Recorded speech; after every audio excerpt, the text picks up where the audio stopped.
Representative Proctor? Last but not least.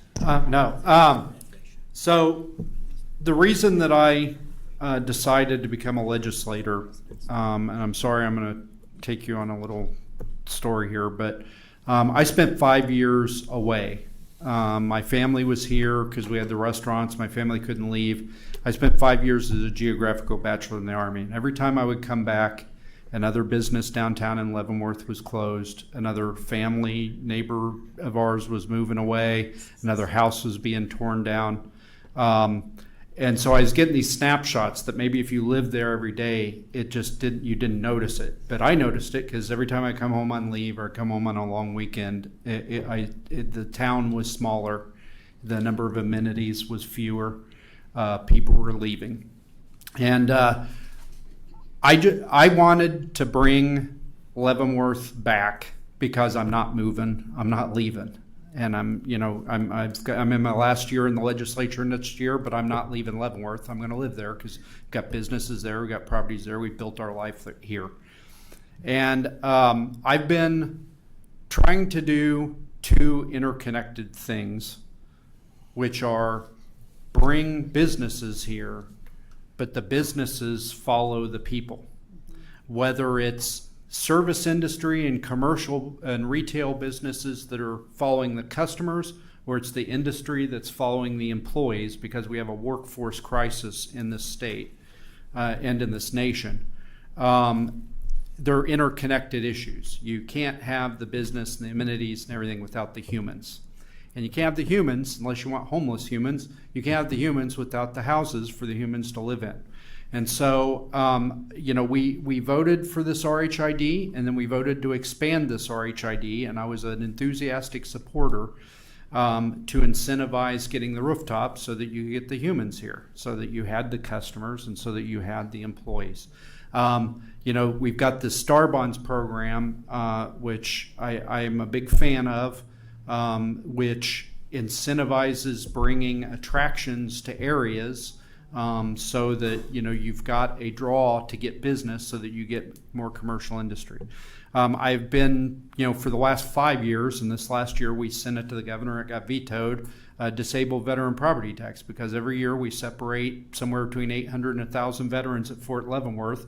They've got degrees, they've got advanced degrees, and they pack up their families and their spouses with degrees and advanced degrees, and their kids that could be going to our schools, could be going to our colleges, and could be working and they take them to Texas and Florida because they've got property tax exemptions for disabled veterans. And every time that we try to do one of these incentives, whether it's in the legislature passing it or it's here in a community trying to impose it, or trying to implement the law that we've passed, you hear the same arguments. And, this argument about, well, let the market decide. Well, the market has decided. The market's decided that Leavenworth and Lansing should die. That's what the market's decided. And you know what? I'd like to appeal that decision. And that's why I voted for the incentives, so that we have a tool to change the risk to reward calculus for developers and for business people so that they can come up to Leavenworth. Yes, Baser is growing. God bless Baser, but I don't live in Baser, and I don't represent Baser. I represent Leavenworth, and I want Leavenworth to grow too. And, we have LCDC and we have the Port Authority, and we ask them to go out there and attract businesses, but then we give them no cards. We give them no cards to put on the table to show the people that we want to come to Leavenworth to grow our economy. We've got a highway into Leavenworth with 50 traffic lights. We've got a 2-lane bridge that's fallen down. We've got no houses for potential employees to live in. We've got no hospital. So you have to do all these things at once. You kind of got a recap of the debate last night at the Republican Party town hall on RHID. It was much better. Yeah, it was much better. You should see the long version.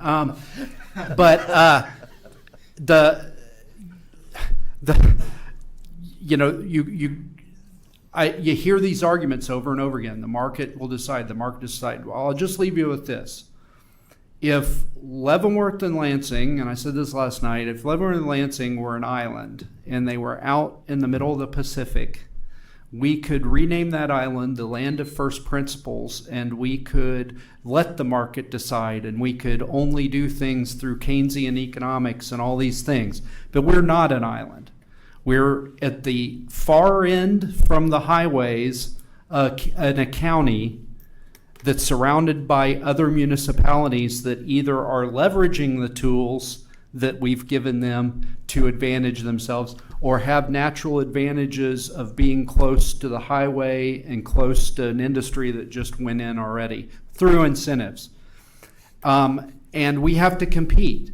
And we're a county in a bunch of counties in the most economically prosperous part of the state, and we're having to compete with that. So we've given our community these tools, and it's just driving me nuts. It's like we're in the red zone. We're on the 5-inch line, and we just can't put the ball in the end zone because we're tripping over ourselves because we want to talk about these first principles that just do not apply in the real world. Okay, and I want to say something else. Thank you. I was almost done. I'm sorry, Mark. I waited till an hour 55 to get to talk, so I claim privilege of last speaker. When we do have an opportunity to get jobs in our county, like 300 jobs in a facility that's already there and is already ready to go and already has a contract for $4.1 million per month, we fight it. We take them to court so they can't open. And I'm with you, Harlan, on the whole Tyson thing.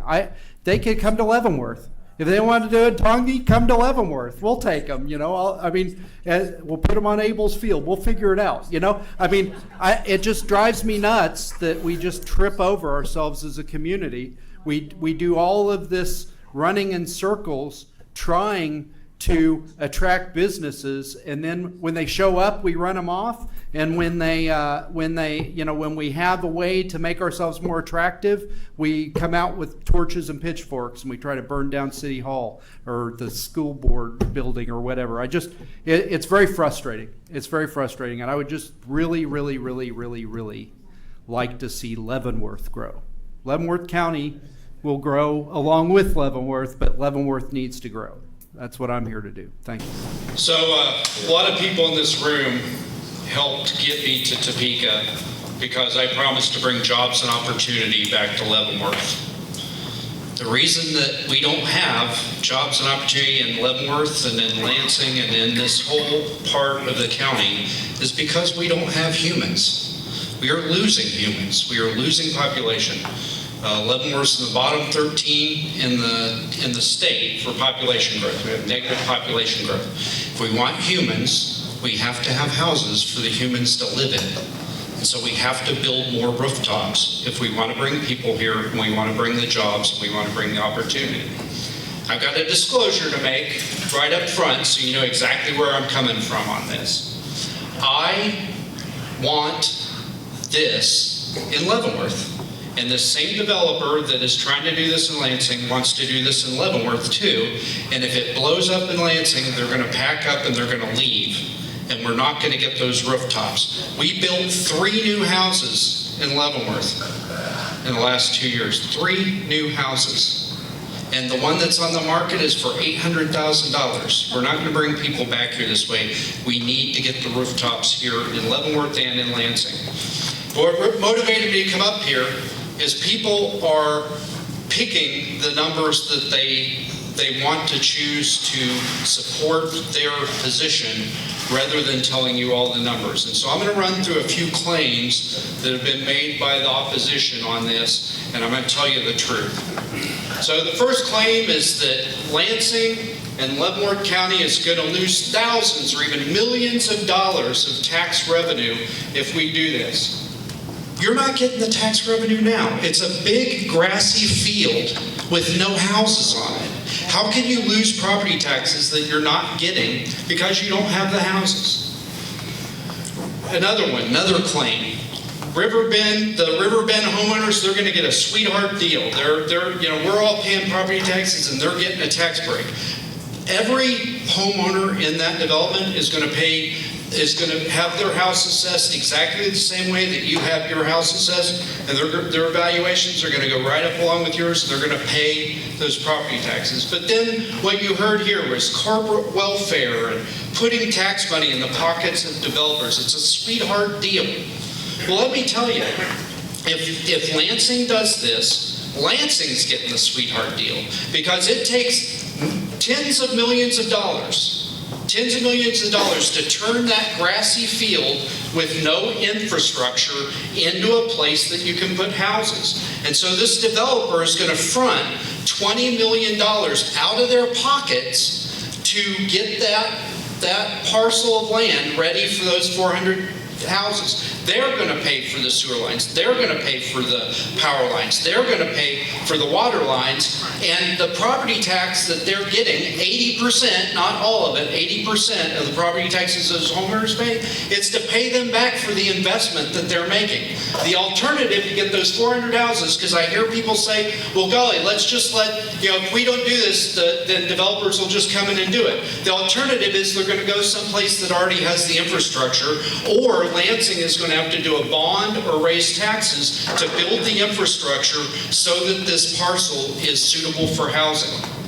So I also have seen what the county is looking at for numbers. Mark Laughley did this big spreadsheet and left out all of the cars. So I guess everybody in Riverbend Housing District is going to walk to work and school because they're not going to have any cars that they're paying property taxes on. All that money, they're paying 100%, and the developer's not getting any of that money.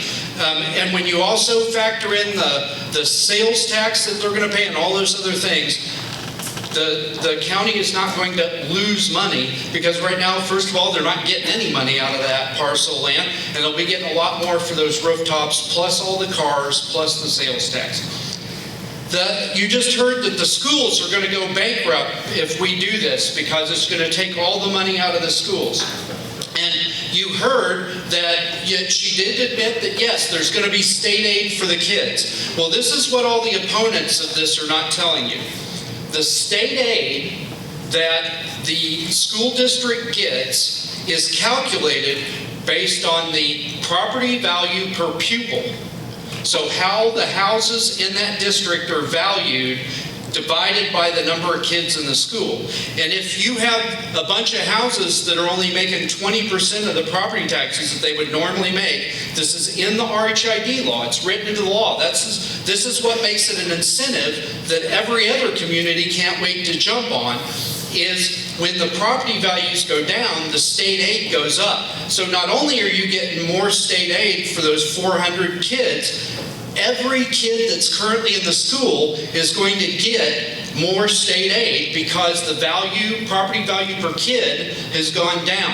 So per student revenue for Lansing, if they do this RHID with these 400 kids, once all 400 kids here are here, goes up from $17,000 to $22,000 per kid. That's revenue per kid, not just these 400, but every kid. The school is going to make more money on these kids when it all comes out because of the valuation drop, because you're not taxing those houses.